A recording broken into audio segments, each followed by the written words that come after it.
Meus irmãos, hoje quero falar um pouco com os irmãos a respeito de um livro da Bíblia que quase a gente não trata dele por inteiro. A gente vai pensando nele algumas situações, mas hoje eu queria dar uma visão panorâmica para vocês desse livro e de como ele é importante para a nossa compreensão do propósito de Deus sobre o dia a dia das nossas vidas. Trata-se do livro de Juízes. Livro de Juízes. Muito importante esse livro. Ele acontece na Bíblia logo depois que Josué e Caleb entram na terra prometida, depois da morte de Moisés, né? Havia o êxodo, Moisés morreu, o Senhor chama o Josué e o Caleb para desenvolver a entrada do povo na terra prometida. E eles entram na terra prometida e há a distribuição das tribos pelos diversos espaços na região que Israel passou a ocupar. Naquele tempo, as 12 tribos estavam unidas, não tinham ainda se dividido. Isso aconteceu mais ou menos por volta do ano 1250 antes de Cristo. Então, esta entrada dos juízes no cenário aconteceu mais ou menos 1250 anos antes de Cristo. Portanto, já tem aí um tempo longo que isto aconteceu. O período dos juízes durou mais ou menos 220 anos. E termina com o último juiz, que foi Samuel. Então, nesses 220 anos, nós tivemos o ministério dos juízes. E nesses 220 anos, nós tivemos 14 juízes, que exerceram ao longo do tempo o seu trabalho. Hoje eu quero falar com os irmãos sobre esse período. Quando Josué estabelece o posicionamento das tribos no território, então o povo passa a cuidar cada qual da sua tribo, porque não havia uma liderança nacional. E os juízes, eles operavam mais regionalmente do que propriamente no ambiente geral do povo de Deus. Eventualmente poderiam atuar aqui, ali ou lá, mas, no geral, cada tribo conduzia a sua própria experiência. Isso causou para as tribos colocadas ao redor da geografia da terra de Israel um distanciamento e uma desestabilização, porque eles vinham de uma unidade e agora eles estão separados numa diversidade. E nesse período, eles estão entrando na terra que já era de alguma forma habitada e já tinha suas atitudes religiosas, políticas, já tinha seu comportamento, já tinha sua cultura, já tinha o seu modo de ser. E este povo, então, que vai chegando para aquela terra, recebe uma influência muito grande daqueles que já habitavam nestas terras. E estes que habitavam nestas terras não tinham uma relação com Jeová, com o grande Eu Sou. A relação era com outros deuses regionais, assim como predominantemente adoravam a Baal. Então esta cultura acabou influenciando o povo de Deus. É mais ou menos como se a igreja chegasse numa sociedade como a nossa, que não tivesse nenhuma compreensão de cristianismo, de nada disso, mas que antes tivesse uma prática religiosa totalmente diversa da nossa compreensão cristã. Então, certamente que nós seríamos uma presença estranha naquele cenário, uma presença diferente naquele cenário. E era bem possível que nós acabaríamos por sendo assimilados pela cultura ao nosso redor. E isso aconteceu com o povo de Israel. Em pouco tempo, o povo de Israel começou a se mesclar com aquela região para onde eles migraram e começaram a ter alguns problemas. E eles começaram a enfrentar algumas dificuldades.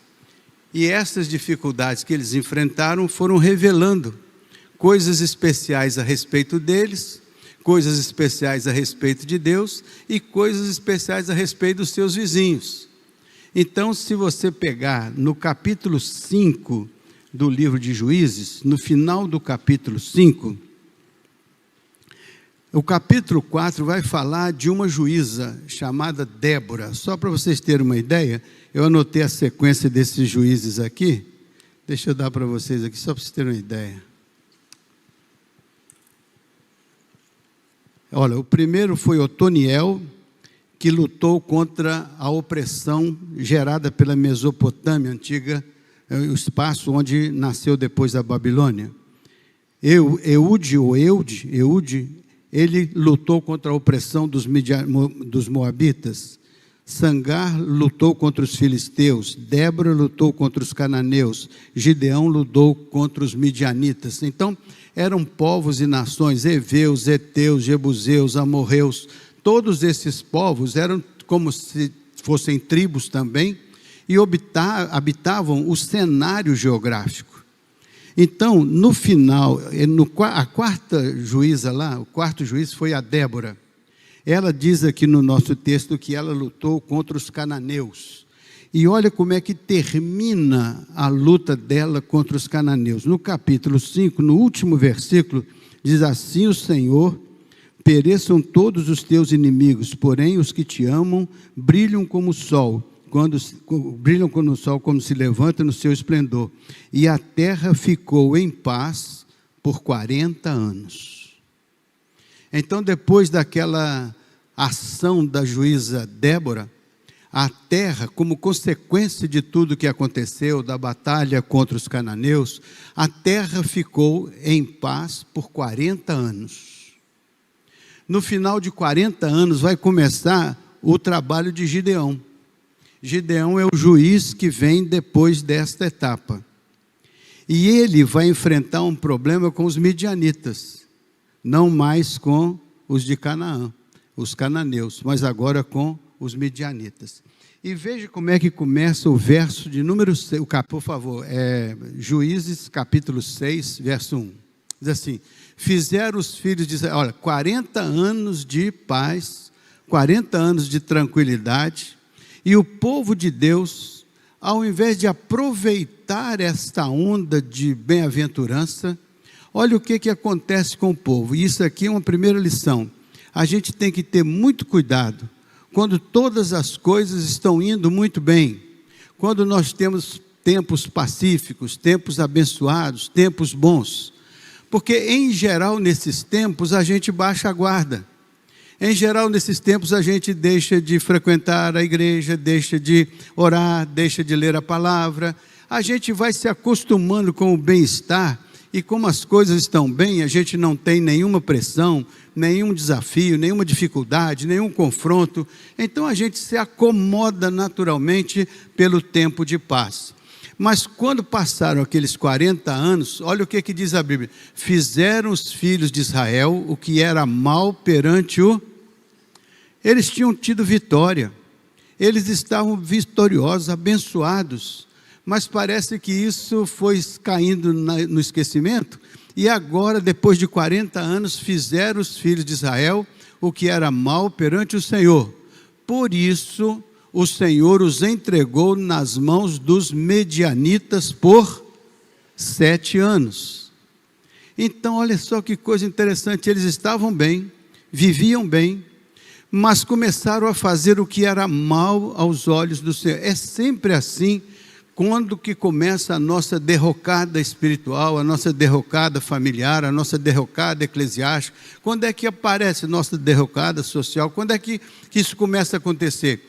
Quando fazemos mal perante os olhos do Senhor. Por isso que a Bíblia diz que nós devemos buscar o reino de Deus em primeiro lugar, e a sua justiça, que é fazer a coisa certa do ponto de vista de Deus. E todas as demais coisas serão acrescentadas. Tudo que vem como consequência de fazer a coisa certa, subordinada ao reino de Deus, garante a estabilidade, a segurança e a bênção para aqueles que partilham desse propósito. Então, naquele momento, o povo de Deus, ao invés de dar continuidade às bênçãos vitoriosas que tinham recebido, eles se desviaram daquele propósito, daquela conquista, daquela vitória, e agora fizeram o que era mal aos olhos do Senhor. Veja o que acontece, verso 2 agora. Veja só. Prevalecendo o domínio dos midianitas sobre Israel, fizeram estes para si, por causa dos midianitas, as covas que estão nos montes e as cavernas e as fortificações. Por causa da presença dos midianitas, o que o povo de Deus começou a fazer? Começou a fazer ali as covas que estão nos montes, as cavernas e as fortificações. Então aquele momento de paz terminou. Agora, eles que tinham se desviado dos caminhos do Senhor, precisaram agora fazer esses trabalhos aí, e vocês vão ver para que eles estavam fazendo isso. Qual era o objetivo disso? Veja o verso 3. Porque cada vez que Israel semeava, os medianitas e os amalequitas, como também os povos do Oriente, subiam contra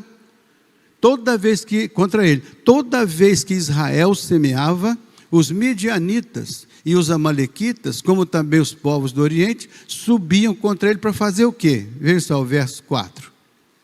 Assim, e contra ele se acampavam, destruindo os produtos da terra até a vizinhança de Gaza, e não deixavam em Israel sustento algum, nem ovelhas, nem bois, nem alimentos. Então eles passaram a ser saqueados por conta desses indivíduos que representavam esses amalequitas e esses demais que se uniram para fazer isso sobre a vida daquele povo, que passou 40 anos em paz, mas fez o que era errado aos outros. Muitas vezes nós começamos a colher coisas ruins e ficamos às vezes surpreendidos porque coisas ruins estão acontecendo, mas muitas vezes elas são resultado de escolhas insensatas que estamos fazendo, são resultado de desvios da nossa própria vida, dos santos e retos caminhos do Senhor.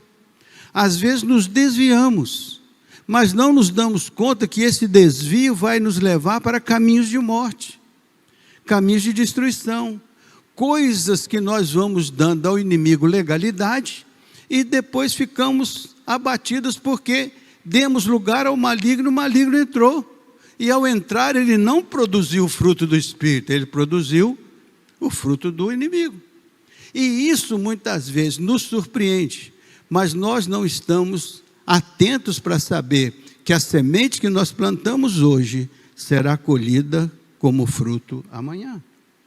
Então é importante a gente perceber que na vida do povo de Deus havia uma vitória conquistada e havia um processo de paz, de segurança, de estabilidade. Mas a certa altura os israelitas fizeram o que era mal aos olhos do Senhor. E aí começam a atrair sobre si as consequências disso. E aí estão então os amalequitas atacando a base israelita e destruindo tudo que eles plantavam, roubando o que eles produziam, destruindo. É como diz na Bíblia, o inimigo vem matar, roubar e destruir. Ele pode ser simbolicamente visto de qualquer maneira, mas sempre o propósito principal, o princípio principal é matar, roubar e destruir. E aí está o povo de Deus enfrentando essa adversidade. Veja o verso 5. Diz assim: pois subiam com os seus gados e tendas, e vinham como gafanhotos em tanta multidão, que não se podiam contar, nem a eles, nem aos seus camelos, e entravam na terra para a destruir. Então, muitas vezes a destruição vem, porque ela acontece como consequência daqueles que fizeram mal em desviar-se dos santos e retos caminhos do Senhor. Queremos a bênção do Senhor, queremos a proteção do Senhor, queremos o cuidado do Senhor, então temos que ter uma contrapartida. Se existe uma aliança entre nós e o Senhor, se queremos que o Senhor cumpra a parte que lhe compete nessa aliança, devemos cumprir a nossa parte, a parte que nos compete nessa aliança, para que essa aliança seja forte, firme e indestrutível. Mas se a gente abandona, a gente depois pode estar sofrendo as consequências da nossa má administração do propósito de Deus nas nossas vidas. Veja o verso 6, diz assim: assim Israel ficou muito debilitado. Já aconteceu de você, depois de uma refrega grande, ficar muito debilitado? Muito debilitada? Às vezes a gente nem se dá conta de que a gente está estressado, cansado, debilitado, e às vezes a gente não sabe a causa, mas muitas vezes pode ser o desvio das nossas vidas, se descolando dos princípios de Deus. Então é importante que a gente pare para refletir, porque a Bíblia diz: não há maldição que se cumpra sem uma causa que a preceda. Então sempre a maldição vem precedida de uma causa. Então, estou sob pressão, estou passando por uma situação assim, lá. Mas qual que foi a causa? É sempre a gente parar para pensar: por que isso está acontecendo comigo? E muitas vezes nós vamos nos dar conta de que há uma grande responsabilidade de algo que nós fizemos, ou de alguma atitude, algum pensamento, alguma prática, que no passado gerou essa consequência. Então ali estava o povo de Deus, clamando ao Senhor, entristecido, debilitado, com a presença dos midianitas. O que é? A presença daquilo que nos ofende, que nos magoa, que nos maltrata. Mas de certo modo, nós abrimos espaço para o inimigo. Por isso que a Bíblia: não deis lugar ao diabo. Por quê? Porque se a gente dá lugar, a gente dá legalidade. E se a gente dá legalidade, ele não entra para fazer a obra de Deus na nossa vida. Embora ele possa até transformar-se como um anjo de luz, mas ele não vem para ser um anjo de luz na nossa vida. Ele só nos engana, porque é o pai da mentira, para encontrar um espaço para entrar. Quando ele entra, ele vai fazer a obra que lhe é própria, e não a obra de Deus. Aí nós temos que encontrar um meio de expulsá-lo da nossa particularidade, ou da nossa intimidade. Muitas vezes nós expulsamos o demônio quando ele se apossa de uma pessoa, a pessoa fica possuída, e então dá sinais de uma possessão. Aí nós expulsamos o demônio porque existe uma evidência. Mas às vezes o diabo se transforma em tanto anjo de luz, que ele opera em nós com uma sutileza tão grande, que nós nem percebemos que passamos a ser instrumento da ação diabólica, quando na verdade nós devíamos ter a sensibilidade espiritual, para logo que ele comece uma obra, a gente já ter condições espirituais de expulsá-lo de dentro da nossa experiência pessoal, para que a nossa vida fique blindada, fechada da ação do inimigo. Mas os midianitas, então, estavam ali. A presença dos midianitas fez com que Israel ficasse muito debilitado. Para não ficarmos debilitados espiritualmente, não podemos ter a presença do inimigo, querendo alcançar as nossas vidas. Então, os filhos de Israel fizeram uma coisa que é comum aos filhos de Israel em tempos difíceis. Eles clamaram lá no Egito clamaram ao Senhor. Em várias situações clamaram ao Senhor. Quando eles estavam lá nas águas amargas, clamaram ao Senhor. Quando as coisas apertam e a pessoa se percebe sem saída, debilitada, no fundo do poço, igual o salmista estava, então surge o clamor ao Senhor. Por quê? Porque a gente sabe que existe o Senhor. A gente entende que existe o Senhor, e a gente entende que o Senhor é nosso pastor, a gente entende que toda essa verdade é real, só que a gente a abandona desviando-se do caminho do Senhor. Mas quando está no fundo do poço, vem à nossa memória aquilo que nós somos, servos de Deus, filhos de Deus, que por qualquer motivo, em alguma circunstância, possamos ter nos desviado dos caminhos do Senhor. E aí, naquele momento, vem surgir o que surgiu nos filhos de Israel, o momento de clamar ao Senhor. O salmista não estava no fundo do poço? Ele disse assim: esperei com paciência pelo Senhor, Ele se inclinou para mim e ouviu o meu clamor. Por que o salmista clamou lá no fundo do poço? Porque ele não tinha alternativa, não tinha o que fazer. Aí a Bíblia diz assim: esperei com paciência, clamei ao Senhor, e Ele ouviu o meu clamor e tirou-me do fundo do poço. É isso que vai acontecer com os filhos de Israel.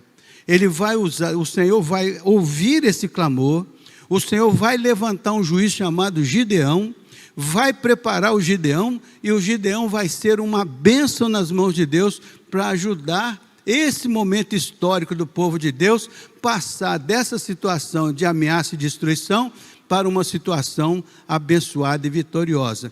Veja lá, pare aqui, agora vamos lá para o capítulo 8, os últimos versículos do capítulo 8. Vamos do 8, vamos ler do 28 em diante. 8 de 28 em diante. Depois que o Gideão faz o que Deus lhe mandou fazer com o povo, e o povo entende a mensagem de Deus e se converte ao Senhor, aí acontece o resultado. Eu estou no capítulo 6, agora pulei para o capítulo 8, que é a biografia do Gideão e o trabalho do Gideão. Então, lá, assim foram abatidos os midianitas diante dos filhos de Israel, e nunca mais levantaram a cabeça, e ficou a terra em paz durante... Quantos anos tinha vivido em paz lá com a Débora? Quantos anos em paz com o Gideão? Quanto tempo ficaram no deserto? Então, Deus tem alguma coisa especial com esses 40. Se você estiver fazendo 40 anos, pode saber que é uma benção. Mas olha só como é que termina a biografia do Gideão. Do mesmo jeito que termina a biografia da Débora. Lutaram, Deus colocou esse pessoal lá para ajudar a fazer uma revisão dos caminhos. Assim foram abatidos os midianitas diante dos filhos de Israel, e nunca mais levantaram a cabeça, e ficou a terra em paz durante 40 anos nos dias de Gideão. Retirou-se Jerubaal. Jerubaal era o nome que foi dado a Gideão, que significa aquele que resiste a Baal, filho de Joás, e habitou em sua casa. Teve Gideão 70 filhos, era bem produtivo, né? Todos provindos dele, porque tinha muitas mulheres, naquele tempo era permitido. E sua concubina, que estava em Siquém, lhe deu também à luz a um filho, e ele lhe pôs por nome Abimeleque. Esse Abimeleque vai ser um problema na vida do povo de Deus. Então, um homem vitorioso, uma vida vitoriosa, uma bênção, seu filho complicou tudo. Mas Abimeleque é para uma outra ocasião. Faleceu Gideão, filho de Joás, em boa velhice, e foi sepultado no sepulcro de Joás, seu pai, em Ofra dos Abiesritas. Morto Gideão, tornaram a prostituir-se os filhos de Israel após os Baalins, e puseram Baal-Berite por Deus. 40 anos lá na Débora. Logo que acaba, tudo se desanda. 40 anos com Gideão, quando acaba, tudo se desanda. Por que o povo de Deus não tem um comprometimento de levar avante a sua vida espiritual? Por que troca o Senhor Deus poderoso da criação pelos Baalins da vida? Ninguém sabe isso, a não ser o Senhor que sonda os corações, e nós que temos as nossas vidas vividas na nossa intimidade, sabemos as motivações dos nossos corações. Mas esse é um alerta para nós, no sentido de que nas vitórias, nas bênçãos, na superação das dificuldades, na conversão autêntica e sincera, nós devemos nos firmar no relacionamento com Deus, nos firmar no relacionamento com a palavra do Senhor, com o Espírito Santo do Senhor, para evitar que nós venhamos a reeditar na nossa vida esses mesmos problemas. Problemas depois de 40 anos cai, depois de 40 anos cai, depois de uma semana cai, depois de um mês cai, depois de não sei quanto tempo cai, e vai caindo aqui e acolá, trazendo tragédias e tristezas para a sua própria vida, para a vida da comunidade, da família, da sociedade e tudo mais. Um povo que precisa ter presentemente no coração e na mente os princípios de Deus, não dando nunca lugar ao diabo, resistindo mesmo às tentações e podendo ser nas mãos de Deus bênçãos grandiosas, como foi o Gideão. Vamos voltar lá para o capítulo 6. Quando você vai para o verso 11, você começa a ver o chamado de Gideão. Então, vindo o anjo do Senhor, assentou-se debaixo do carvalho que está em Ofra. Ofra foi a cidade onde Gideão nasceu, que pertencia a Joás. Joás é o pai do Gideão, e Gideão seu filho. Estavam malhando o trigo no lagar para o pôr a salvo dos... O que eles estavam fazendo? Eles estavam malhando o trigo, cuidando da colheita. Por que eles estavam cuidando da colheita? Porque eles queriam fazer aquilo rapidamente, porque eles queriam esconder essa colheita lá nas montanhas, lá nas cavernas, para evitar que os amalequitas tomassem o fruto do seu trabalho. Não é isso que o diabo faz? Roubar o fruto do seu trabalho? Roubar o fruto do seu esforço, da sua dedicação? Então você tem que ter esse cuidado. E como eles estavam ali, já tinha passado aquele momento de estarem fazendo as coisas erradas aos olhos do Senhor, agora eles estão tendo essa dificuldade de viver escondido, de viver correndo, de viver se protegendo nas montanhas, por causa do inimigo que está assediando a vida deles.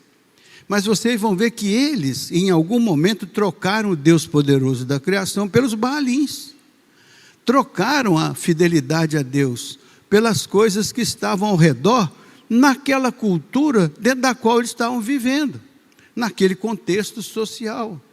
Então é muito importante que a gente tenha uma percepção da presença de Deus na vida da gente, para que a gente não se deixe influenciar pelo mundo ao redor, pelas coisas ao redor que nos distanciam dos santos e retos caminhos do Senhor. Então nós temos que ter essa sensibilidade, para sermos homens e mulheres segundo o coração de Deus. Por isso que o Senhor falou sobre Davi: achei o Davi, varão segundo o meu coração, que executará a minha vontade. Davi não era perfeito, mas era um homem alinhado com Deus. O dia que ele errava, ia lá e fazia uma ação de arrependimento, de revisão de vida, e acertava. Porque Deus, Ele não quer julgar ninguém de nós, nenhuma perdição. Ao contrário, Ele nos amou, Ele veio para buscar e salvar o que se perdeu.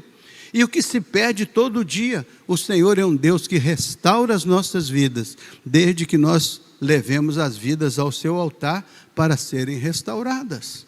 Então o anjo do Senhor lhe apareceu e lhe disse: o Senhor é contigo, homem valente. Então, quando no meio daquela complicação todinha, Deus encontra um homem, o quê? Valente. Então Deus encontra pessoas com as quais Ele pode mudar a história de uma situação. Deus encontra pessoas que podem mudar a história de uma família. Deus encontra pessoas que podem mudar a história de uma igreja. Deus encontra pessoas que podem mudar a história de uma vida missionária, de uma sociedade. Deus encontra pessoas, como o anjo do Senhor encontrou Gideão e diz: varão valoroso, homem valente, homem dedicado, consagrado, que Deus pôde selecionar e escolher para ser aquele através de quem Ele faria uma obra especial no contexto do seu povo, naquele momento de desandamento das coisas e de ameaças que podiam destruir o propósito de Deus ao criar um povo que seria abençoado e abençoador.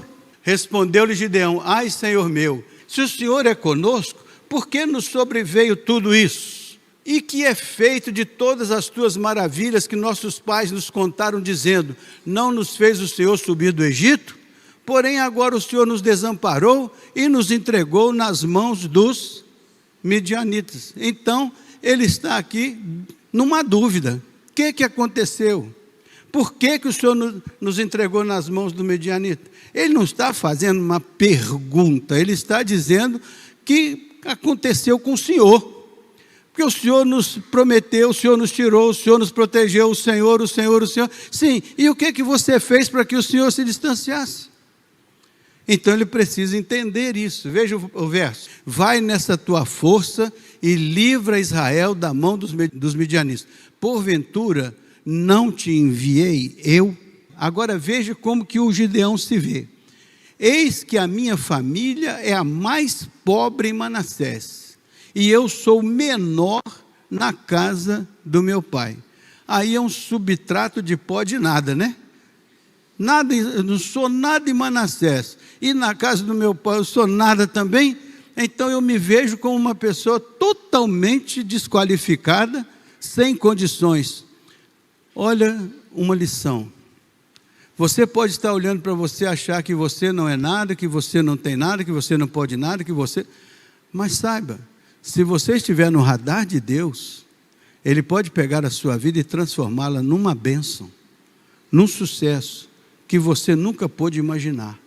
Porque quando você se olha pequeno, se você humildemente está na presença de Deus, Ele não te olha pelo tamanho que você tem agora, Ele te olha no tamanho que Ele vai fazer você ser no dia de amanhã. Porque Deus vela sobre a palavra dEle para cumprir. Se Ele te chamou para algo especial, Ele vai fazer algo especial na sua vida. Se Ele chamou essa igreja para ser algo especial, Ele vai fazer algo especial na vida dela.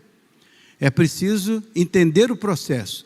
E vocês vão ver como que Ele pegou o Gideão nessa situação e como que Ele colocou o Gideão numa outra situação que garantiu aquela vitória por 40 anos. Diz assim: tornou-lhe o Senhor, já que eu estou contigo, ferirás os midianitas como se fossem um só.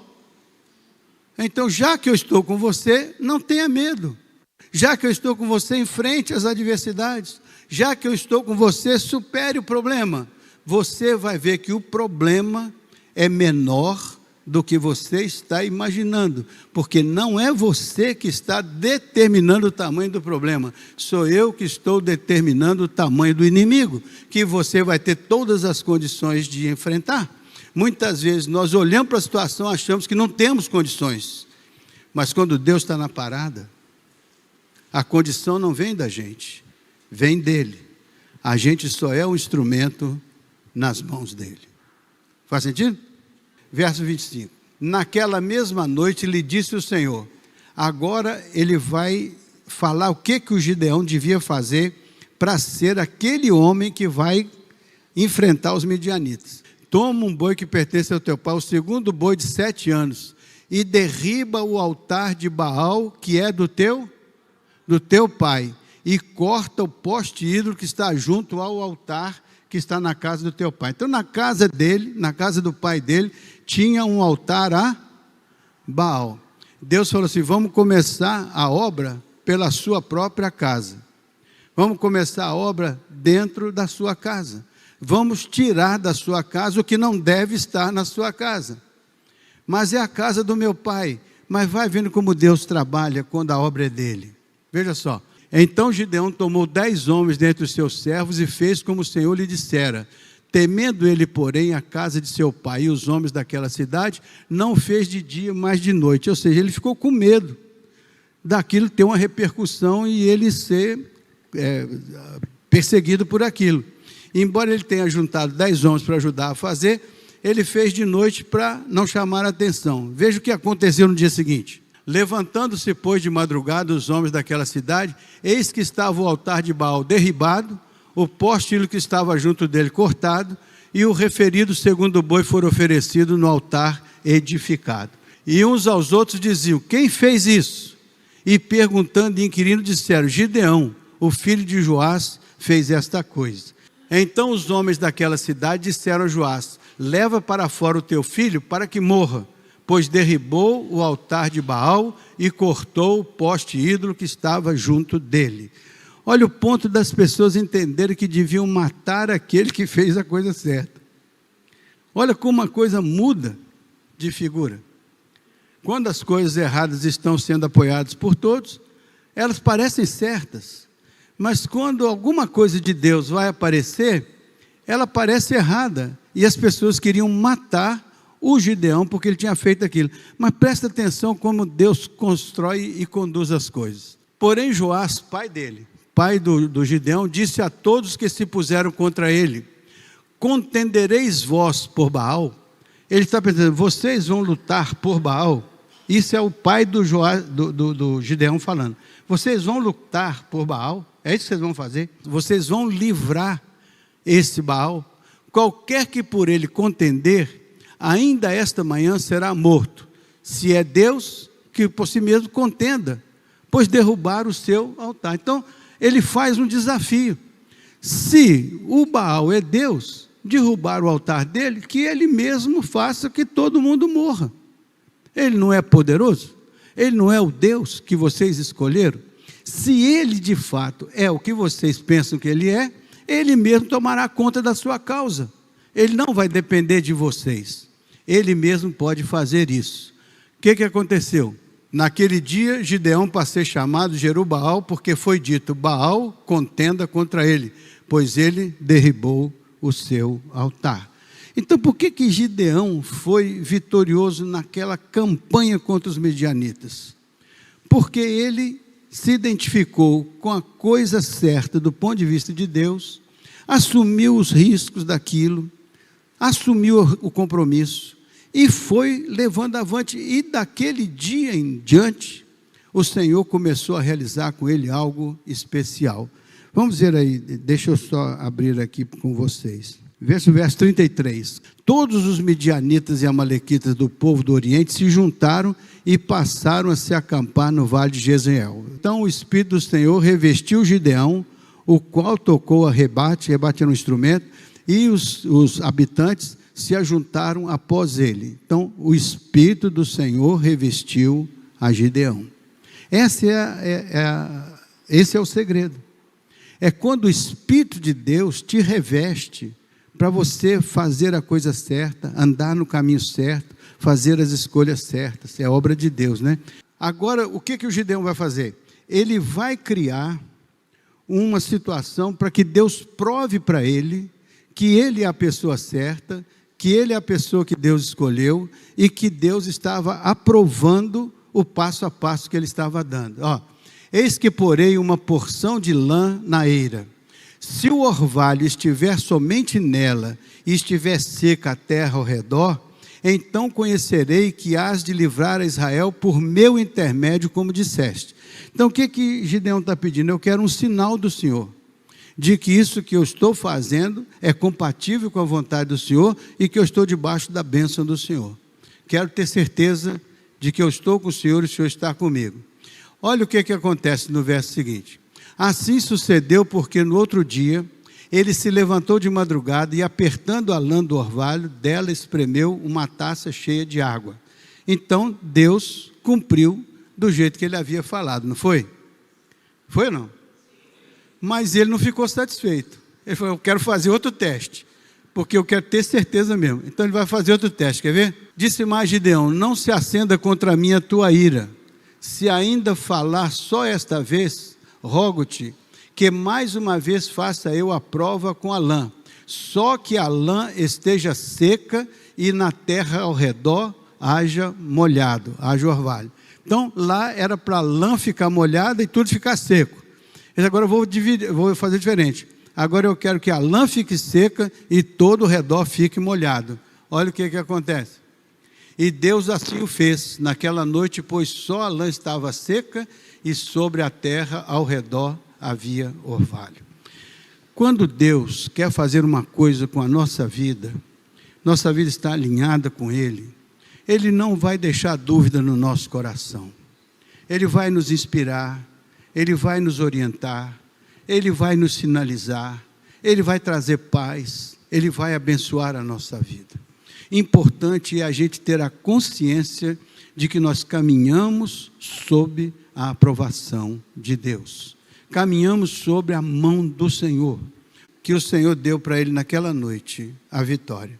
Leia lá para você ver como que diz a palavra, para você entender que quando Deus está na sua causa, quando Deus está no seu caminho, quando Ele está colocando você na perspectiva de alguém que vai fazer algo especial na vida dele, quando você está sentindo que você é um instrumento de Deus, seja cantando no coral, seja ensinando na escola dominical, seja fazendo qualquer coisa, seja pregando no púlpito, seja dirigindo uma música como nosso ministro, seja como alguém que vai para missões lá na Praia do Futuro, não importa, importa que você entenda que ali é o lugar que Deus te colocou, e ali você vai florescer como o cedro do Líbano.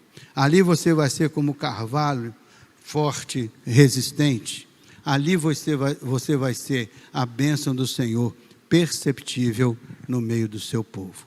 Então, quando Gideão termina essa batalha, a Bíblia diz que o povo teve paz por 40 anos. Que a nossa vida seja produtora de paz, produtora de estabilidade, produtora de segurança. Quanta gente que usa a sua vida para desestabilizar, para falar mal dos outros, para desestabilizar a vida do irmão, para criar confusão na vida do outro. Entenda que isso não procede de Deus. Isso é uma obra errada. O que procede de Deus é o fruto do Espírito, é a benignidade, a bondade, o domínio próprio, a temperança, a alegria, a fé, o amor, todas estas coisas que procedem do alto e através do Espírito Santo, que derrama o amor de Deus em nossos corações, faz isso ser verdadeiro.